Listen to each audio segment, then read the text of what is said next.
Hello and welcome. My name is Joe Gorup. I'm CEO of CourseAvenue, and I'm here today to talk about a new feature we've added to our product called the Enterprise Contributor Role. I'd spend a few times giving you some background on this role, and then we're going to look online. We'll spend a few minutes again giving you background, some preliminary information, and then we'll go online and see the whole Enterprise Contributor Role in action. Why we came up with this? Well, we're trying to address the kind of the constant problem, where it's a consistent problem that's not really particular to CourseAvenue. And the question is, how do you enable large-scale collaboration across an extended enterprise? It's not an easy thing to do, right? I mean, on one hand, you want to enable people to work together, and one way of doing that is to put a whole bunch of things in a pile and give everybody access to them. Well, that's okay, but then, of course, what happens is if you're successful, you have so many things, it becomes pretty much unruly. And then sometimes the approach is, well, we'll break everything apart. We'll put everything in separate little boxes. Well, that's okay, but then one problem is you may have so many boxes that it's hard to manage, and then it becomes kind of the opposite problem, where everything is there's one of these and two of those. So the question really is, well, how do I manage that? How do I enable people to work together but have things segregated in a more kind of reasonable fashion? And one FYI, one approach we've seen people take is, well, we'll give everybody administrator rights to everything. Well, that becomes a problem in and of itself, right? I mean, you end up with everybody being an administrator role. Not everyone has the time, effort, energy to learn all those skills and all those functions. So typically chaos ensues when you go down that road. If I put my CourseAvenue hat on, what does this mean? Well, we knew in our product, we've always had this notion of an organizational hierarchy. We want to model the way a business actually is organized. If you have a parent company that has an automotive division, an aerospace division, an electronics division, well, one way to do that would be to literally model that organizational hierarchy in the software. We let you do that through organizations and sub-organizations. But we know we had a missing piece, and I'm going to go into what that missing piece was. Well, the missing piece was the enterprise contributor role. We let you share media and things between organizations, but not really people. And I'll explain that more here as I move forward. So it's a new role. If you have a full rights user account with CourseAvenue, a full rights license to CourseAvenue, you can now be assigned this enterprise contributor role. I will say this only really matters to those that have modeled their enterprise. Some of you listening may not have modeled your organization. In other words, you may just have one giant company, organization, if you will, with a lot of people using it. And what we're trying to show is maybe now it's time to actually go through and maybe segregate things into discrete organizations. So again, once you have the enterprise contributor role, we're going to be rolling it out kind of on an on-demand basis, working with people as they need this role, as they are looking to actually segregate and break up their organizations into more manageable pieces. We're going to be helping them do that. And once that is happening, so once you have the enterprise contributor role, you will basically be able to, it will enable that user to participate on teams across the entire enterprise. This will make more sense as we move forward in the presentation. For those of you that have used CourseAvenue Studio, this is not mimicking. We offer a feature whereby you could assume the identity of another person, and that is good and bad. It has some downsides to it. It can be very powerful, but can also be abused. This is really about having one identity. I'm Joe. I'm at my parent company level, but I want to help those people down in the automotive division with some particular course development experience. And so one caveat is that as you're doing that, if I am Joe, in my courses list, it'll still be in my home organization. So as we look through this thing, the notion of having one my courses list will still be the case. You only have your my courses in the one organization. But again, that's kind of a detail thing. If you look at the more broader implication, I want to encourage those of you, again, that have that one mass organization that looking at distributing things. Let me spend just about 2 minutes on kind of what that looks like. And again, what is that higher level problem that we're trying to solve? So if we look at what I call the basic model, right? You have a company, an organization in CourseAvenue terms, and they have people, and they have teams and media libraries. Now again, underneath teams, there's courses, and underneath media libraries, there's media items. So actually, this is actually a simplistic view. Otherwise, it just would have gotten this, the graphics on this would have kind of exploded. But you have people, You have teams, courses, and media items, and that's all well and fine. But again, we have this problem that if we're successful, right, it can get overwhelming. You have a whole bunch of contributors, a whole bunch of teams, and a whole bunch of media items. Again, multiply each team by, let's say, 10 to 12 courses, and each media library by potentially hundreds of media items. This becomes unruly. What we encourage people to do is to break things into some kind of sub-organization. Does it have to be automotive, aerospace, and electronics divisions? No, it can be however you want, maybe legal, HR, and benefits people. It doesn't really matter. But the notion is let one group exist outside and then have subordinate organizations. Now, subordinate, that sounds a little harsh. We're not necessarily implying any one's better than the other than that there's a container, there's a hierarchy of people working together. And so this is what we've always had. We've always enabled this, right? We've always had the ability to actually break things up into sub-organizations.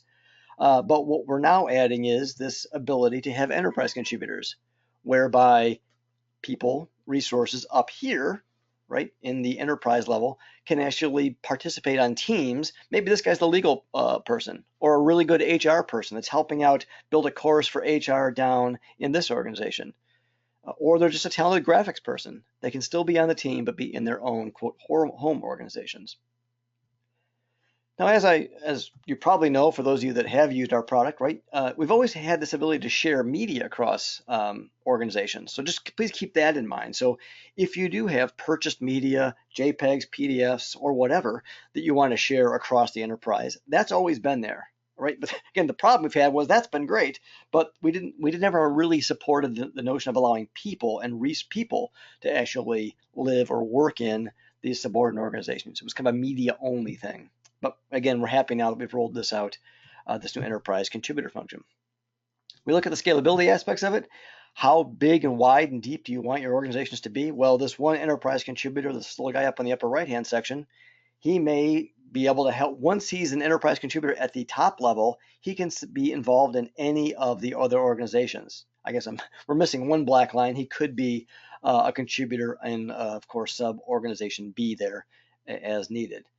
And then the other person, this guy down here, they are at this level. So this is, let's say, the automotive training director. He may be an enterprise contributor just for his enterprise or her enterprise, which would go down and be able to support a further breakup or further breakdown of the organization, maybe the electronic cars or some other subgroup of the automotive division. So the big picture, right? Again, this is not, there's courses and media items, which make this thing really complicated. But at a super high level, we're trying to encourage this. Let the enterprise be modeled as it exists, and you can move things around. They don't have to be, again, they don't have to be legal entities necessarily, but let each organization have its own particular set of people and users and pick off certain people. Let's say you want to have help and share across the enterprise. They too can live and help out as you see fit. I'm going to get into the online version of how it all works, but super quick. Once we identify those who have or who are supposed to be the enterprise contributors, again, we'll look at that online, and CourseAvenue will assign those. What we're looking at here is the team assignments. So this is the traditional. Hey, I have a team of people. I want to add Bob and Susie and Tommy. I want to add those folks, and here's the roles I want them to have. The red arrow here is pointing out the new link we have. So traditionally, you just see the people in your own organization. So if I'm in the automotive group, I'm just seeing automotive people. With the enterprise contributor button, when you press that, it now shows you all the people above you, if you will, all the people that are capable of helping you outside of your organization. And you can simply select that person, give them a role on the team, and boom, there they go. They now are able to help you in your organization, no matter where they are in the enterprise. So again, it's potentially a very powerful feature. So now we're going to take a look online. I'm going to quit out of here, and we'll go bring up a browser and kind of show you what it looks like pretty much from the enterprise contributor role. What does that person see then when they log in and when they go down to help out someone in a subordinate organization? So with that, let me go online. Okay, we'll turn now to looking at how this new role can be used in our test environment. Again, this is just a test environment, so the data is not all 100% perfect and all, but it's just a way for us to test things out. I will first log in. Nothing new here. From an orientation standpoint, let me show you kind of where I'm at. If I click on Manage Enterprise, I'm currently logged in at the quote CourseAvenue level, kind of the most outermost entity in the organizational hierarchy. And you'll see I have there's some random test subordinate organizations here, the build test org, and then underneath that it has its own sub org. So again, there's a whole a nesting of things that we've used in our testing environment. So again, that's kind of where I'm at. I'm currently at this quote at the highest level. You also see that if I look at myself, what roles do I have? This EC test person, right? They have the enterprise contributor role. That's the whole thing that makes all this work. So this is what we're doing. It wouldn't be a very good demonstration if I didn't have that role. So because I do, I can now kind of go on and kind of show you what's up here.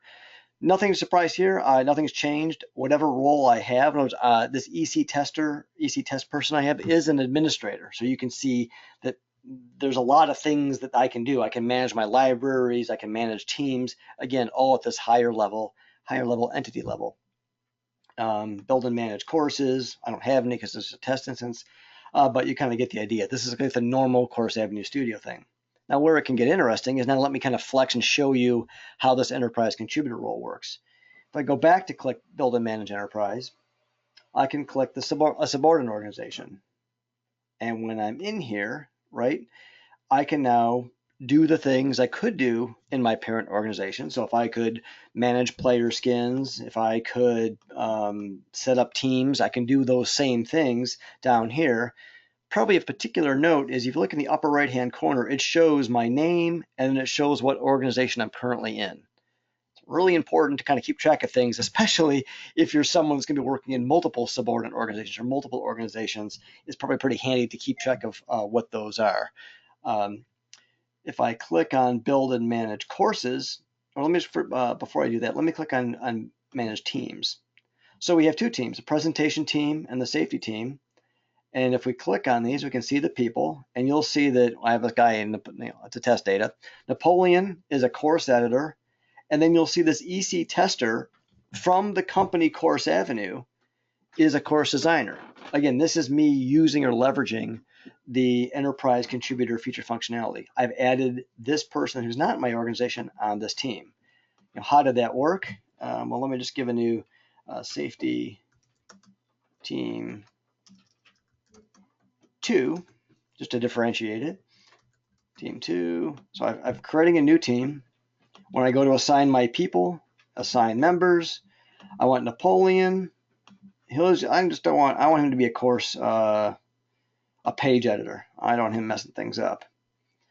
And I also want to go back, and now I'm going to click the button, right? This is the new button, the View Enterprise Contributors button, which goes through and then shows me, hey, who across my enterprise around me, either right above me or above me, who's available to help out? Well, I'm going to pick this EC tester guy. That's who I am right now.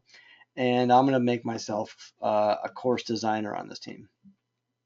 And then again, that's how that happens.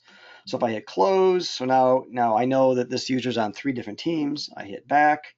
So now when you go to build and manage courses, again, I'm this EC test person. I build and manage courses. You'll see the teams you're on, right? I'm on the safety team, the safety 2 team, the one I just created. I can start a new course. I can do lots of different things that I need to do. You will note that you cannot create your own My Courses. So when this, again, we knew that if we enable people to have My Courses all over the place, that just wouldn't work. So what we've told people is like, look, if you want, quote, your own courses in a subordinate org. In other words, if I want to have my own courses down here, just put yourself on your team and make you the only person on the team. In other words, call it Joe's team, only assign myself, and then you'll actually be able to have your own, quote, My Courses. But again, this area in CourseAvenue is pretty particular. It's your private area, and we want to keep your private area, quote, where it belongs, which is in your home organization. So with that, I can now come in here, I can contribute, I can edit this course because I'm on the team, and again, whatever roles I have on my course editor or whatever, I will simply maintain those on that team. If I want to go back, hey, I'm done helping these guys. I need to take care of my own work. If you just click My Organization and then Main Menu, you're back. And you'll notice over here, you're simply EC Test. You're no longer EC Test at suborg 1 or 2. And with that, I think that's about everything we can really talk about. It's a powerful feature. It lets people really be truly enterprise contributors across a distributed enterprise. Hopefully that all makes sense, and we look forward to working with you guys to roll this out in your organization. Thanks. Have a good day.